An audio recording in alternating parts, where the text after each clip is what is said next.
சமாதானத்தின் கர்த்தர். சமாதானத்தின் கர்த்தர்தாமே எப்பொழுதும் சகல விதத்திலும் உங்களுக்கு சமாதானத்தை தந்தருளுவாராக. கர்த்தர் உங்கள் அனைவரோடும் கூட இருப்பாராக. பவுலாகிய நான் என் கையெழுத்தாலே உங்களை வாழ்த்துகிறேன். நிருபங்கள் தோறும் இதுவே அடையாளம். இப்படியே எழுதுகிறேன். நம்முடைய கர்த்தராகிய இயேசு கிறிஸ்துவின் கிருபை உங்கள் அனைவரோடும் கூட இருப்பதாக. ஆமென். அப்போஸ்தலர் பவுல் தெசலோனிக்கேயருக்கு அப்போஸ்தல ஆசீர்வாதம் சொல்லுகிறார். அவர்களுக்காக கர்த்தராகிய இயேசு கிறிஸ்துவினிடத்தில் ஜெபம் பண்ணுகிறார்.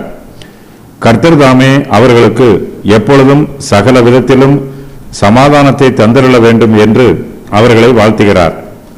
நாம் சமாதானத்தை ஆசீர்வாதமாக சொல்லலாம், அல்லது சமாதானம் என்னும் ஆசீர்வாதம் நமக்கு வேண்டும் என்று விரும்பலாம். நமக்கு எப்போதுமே சமாதானம் வேண்டும். எல்லா விதத்திலும் சமாதானம் வேண்டும். சமாதானம் பெற்றுக்கொள்வது எளிதல்ல. நாம் சமாதானத்தையே விரும்புகிறோம்.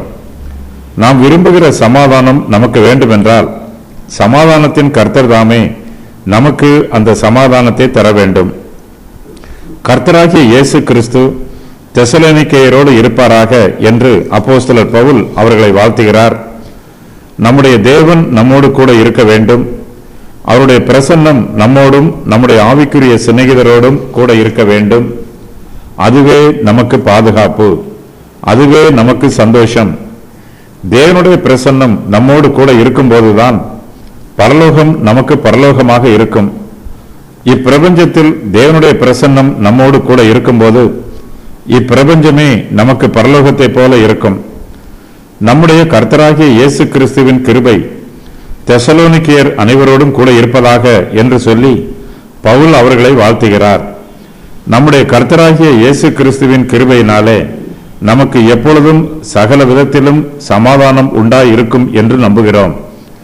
இயேசு கிறிஸ்துவின் கிருபையினாலே தேவனுடைய பிரசன்னத்தை அனுபவிக்கிறோம்.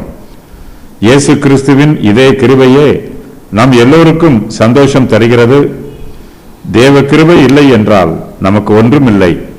ஆகையினால் நம்முடைய ஜெபத்தில் தேவ கிருபைக்காக கருத்தாய் ஜெபிக்க வேண்டும்.